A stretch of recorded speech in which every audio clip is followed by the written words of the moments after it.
देना जरूर पूर्वजों को, इस्माइल दे देना।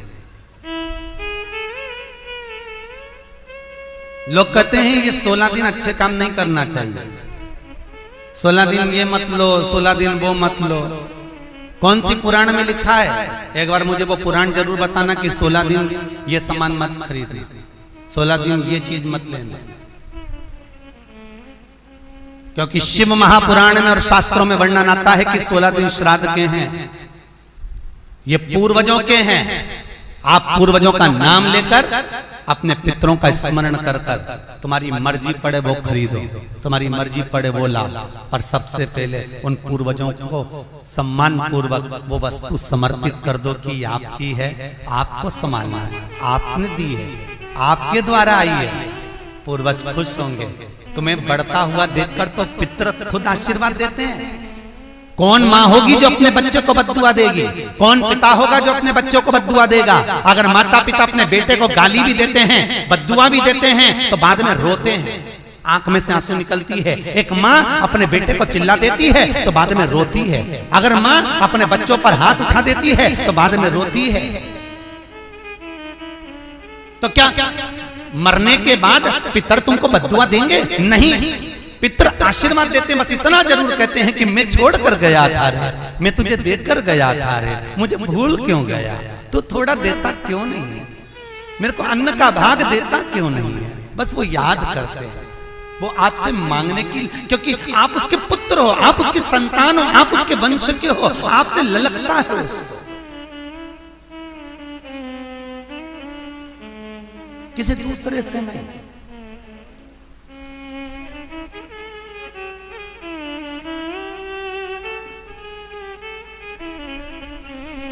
प्रेम दीजिए।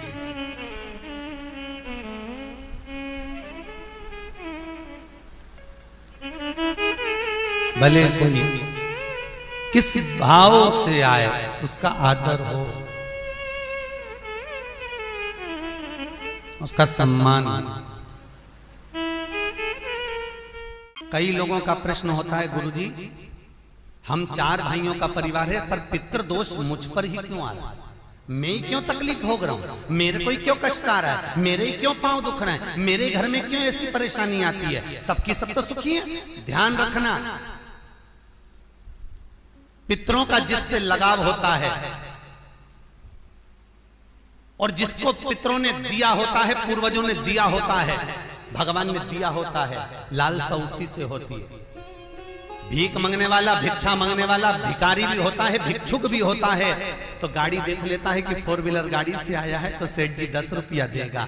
कोई पैदल जाता है तो भिखारी भी सोचता है बेचारा क्या देगा, उसके पास तो खुद नहीं, पाँव में चप्पल नहीं पहना है, फिर भी हाथ फैला देता है कि दे दे तो ठीक है, नहीं तो कोई गाड़ी वाला तो देगा ना मुझको। उसी तरह घर के पूर्वज, घर के जो आहूत होते हैं, घर के जो पितर होते हैं, घर के जो वासुक होते हैं, घर के जो पूर्वज होते हैं, आशा उसी से लगते हैं जो दे सकता है। जिसके पास है ही नहीं उससे क्या आशा रखेंगे?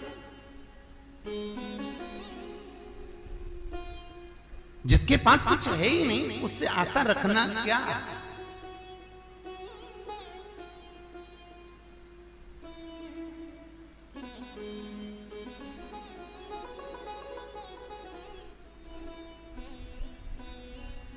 कई लोग कहते हैं गुरुजी हमारे पास देने के लिए कुछ भी नहीं, हम हमारे पूर्वजों को क्या? मत दो ना, इस्माइल तो दे सकते हो।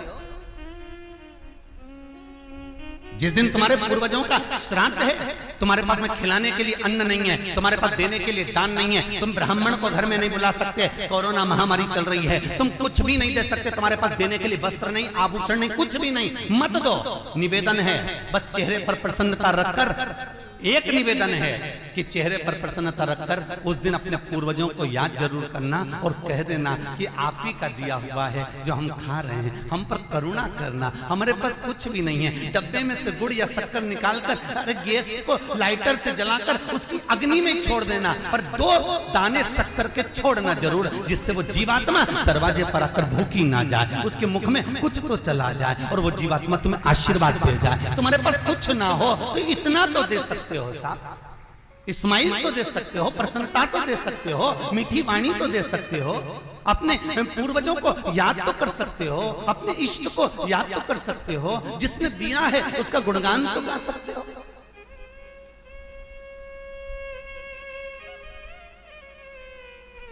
एक नई नवेली दुल्हन को पति ने एक नई नथनी लाके दे दी। कबीरदास जी लिखते हैं, नथनी दी यार ने तो दिया बखान।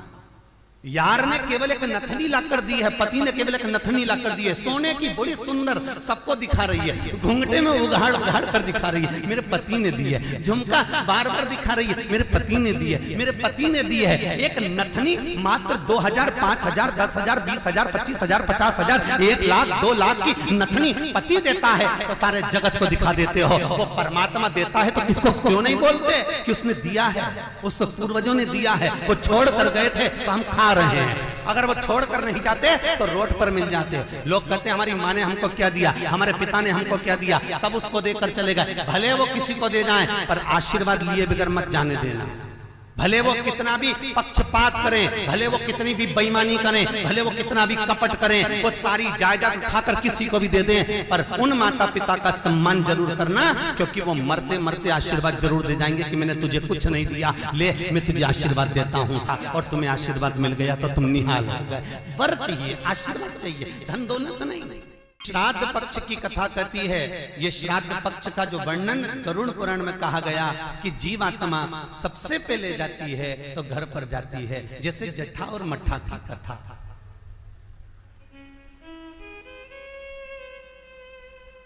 दो भाई हैं, जट्ठा और मट्ठा, दोनों साथ में रहते थे, पर इनकी जो धर्म पत्नियां थीं आपस में कुछ भेदभाव हो गया, दोनों अलग अलग हो गए। जट्ठा बहुत धनपति था, मट्ठा थोड़ा सा गरीब था, दोनों अलग अलग रहे। जट्ठा का बिजनेस अच्छा चलता है, जट्ठा का धन बहुत सारा है, संपदा बहुत सारी है, क्योंकि माता पिता का सारा धन जट्ठा ने अपने कब्जे में रख रखा था। सारे माता पिता की जितनी प्रॉपर्टी थी, जितना वैभव था, जितनी सत्ता थी, जट्ठा ने अपने कब्जे में रख ली थी। और मट्ठा ऐसे ही बेचारा सहज भाव का, भोला भंडारी, सरलता का भाव वाला चल दिया, अपना बोरी बिस्तर उठाया, अपनी पत्नी के साथ, बच्चों के साथ चले गए।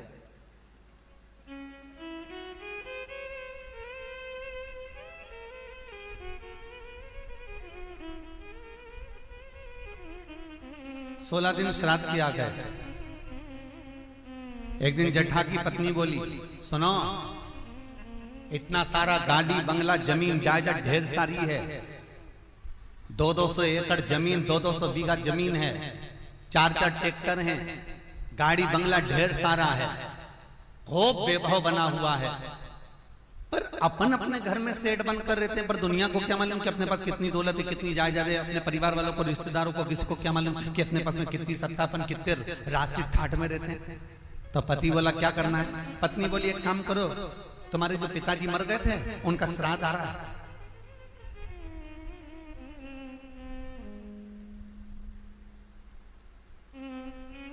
तुम्हारे जो पिता चले गए थे उनका श्राद्ध आ रहा है,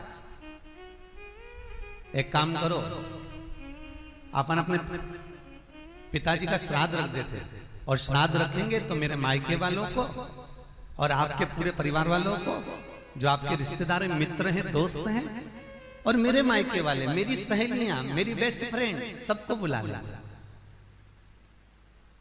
और उनको बड़े प्रेम से अपन भोजन करा देंगे। इतने में जट्ठा बोला कि भोजन बना तो खिला तो देंगे, पर भोजन बनाएगा कौन, इतना सारा फैला हो जाएगा, उठाएगा कौन। इतने में तुरंत जट्ठा की पत्नी बोली, वो देवर और देवरानी क्या करेंगे,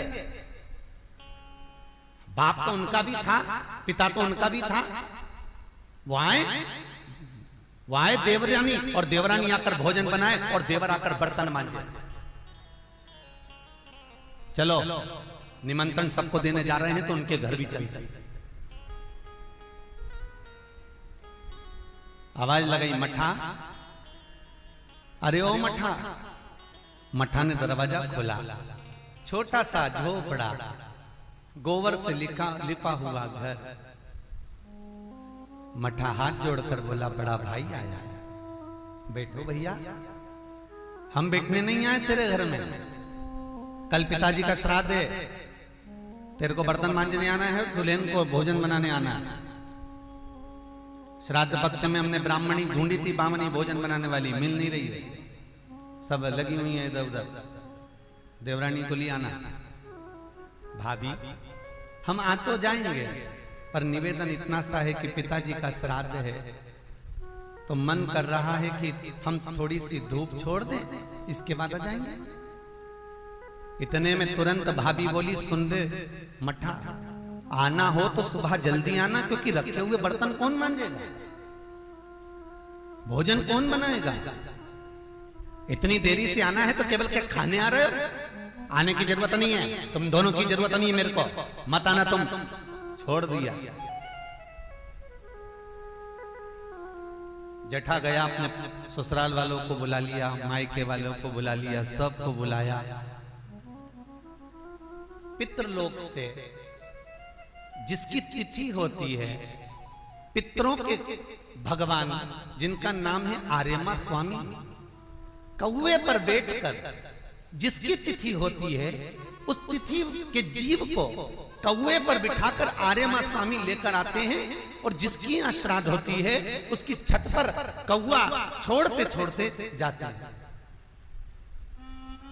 इसलिए हिंदू धर्म में श्राद्ध में कौवे का बड़ा महत्व होता है, क्योंकि पितरों के देवता आर्यमा स्वामी कौवे पर बैठते हैं, और उसी कौवे पर हमारे घर के जीवों को लेकर आते हैं।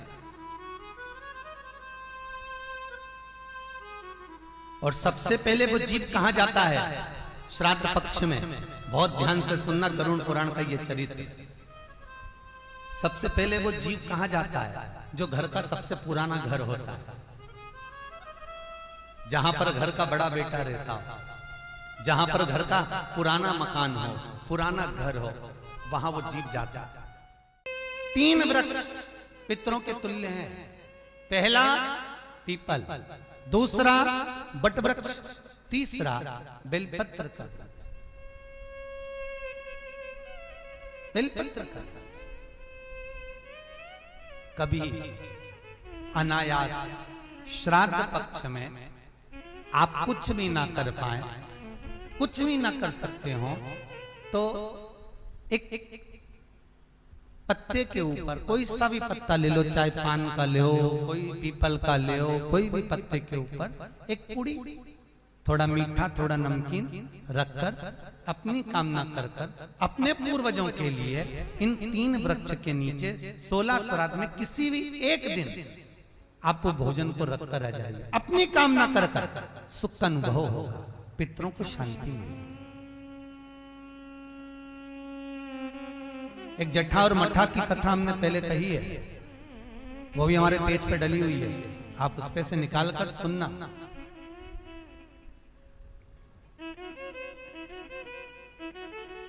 उसमें भी हमने व्याख्यान वर्णन करा जट्ठा मट्ठा की कथा। 3 वृक्ष पितरों के तुल्य हैं,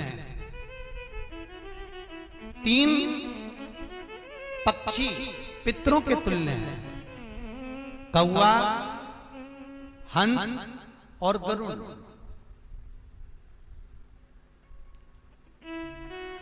एक कौवा और एक स्वान, कुत्ता, ये 2 ऐसे होते हैं जिनको 20 मिनट पहले, आधे घंटे पहले, 1 दिन पहले, 24 घंटे पहले, 48 घंटे पहले क्या होने वाला होता है, कौवे को और स्वान को भान हो जाता है। क्यों? क्योंकि ये यमलोक में जहां यमराज निवास करते हैं, स्वान और कौवा उस स्थान का भाग ग्रहण करते हैं, और इनको ये ज्ञान पूर्व से यमराज से प्राप्त होता रहता है, पूर्वभान होता प्राप्त होता रहता है। एक कौवा एक स्वान, कोई घटना घटने वाली होती है तो कुत्ता रोने लगता है, कोई घटना घटने वाली होती है तो कौवा आकर बैठ जाता है, कोई आ रहा है तो कौवा आएगा, कोई भाव सूचक है तो कौवा आकर बैठेगा। दरवाजे पर कैसे, उसका भी भान है, अटारी पर कौवा कहां बैठा है, दरवाजे पर कौवा कहां बैठा है, किस स्थान पर कौवा विराजमान है, उसका भी भाव हमारे शास्त्र में वर्णन। 3 पक्षी, 3 वृक्ष पितरों के तुल्य हैं। पक्षियों में कौवा, हंस और गरुड़, ये पितरों के तुल्य हैं। जो अधोगति में मर जाते हैं, जिनको पिंड नहीं मिलता, तर्पण नहीं होता, ब्राह्मण का भोज नहीं मिल पाता, जो मर जाते हैं, जिनका अंतिम संस्कार तक नहीं होता, जिनकी गति बिगड़ जाती है, ऐसे जीव कौवे के अंश में प्रकट होते हैं। जो पूर्ण फल लेकर जाते हैं, पितृलोक में जगह नहीं होती, बैकुंठ में जगह नहीं होती, कहीं अगर जगह नहीं है देवलोक में, तो इनको कौवे के अंश में, गरुड़ के अंश में या हंस के अंश में डाल दिया जाता है। महाराज फिर अगला वर्णन किया, 3 पशु, कुत्ता, गाय और हाथी, ये पितरों के तुल्य होते। शिव महापुराण की कथा कहती है, अगर श्राद्ध पक्ष में गया नहीं जा सकते, तो गाय के मुख में गयासुर ने वर दिया था कि गाय के मुख में अगर कोई गया नहीं आ पाएगा, तो गयासुर 16 दिन गाय के मुख में निवास करेगा। और गाय के मुख में श्राद्ध के समय पर अगर कोई रोटी देगा, श्राद्ध के समय पर जो भाग देगा, उसको गया जी में पिंड करने का पुण्य फल प्राप्त होगा। ये गयासुर का वर गौ माता के लिए था। तो गाय के मुख में 16 दिन तक गया क्षेत्र का पिंड का भाग प्राप्त होगा। कुत्ता, गाय और हाथी। स्वान को रोटी क्यों देते हैं? क्योंकि स्वान पितरों को अपना भाग प्रदान कर देता है। स्वान रखता नहीं है, चुका देता।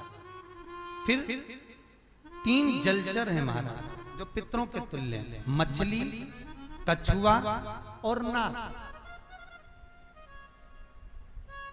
पिंड जो बनाया जाता है वो पानी में दिया जाता है। मछली जिसको पाती है वो पितरों को प्राप्त होता है। कछुआ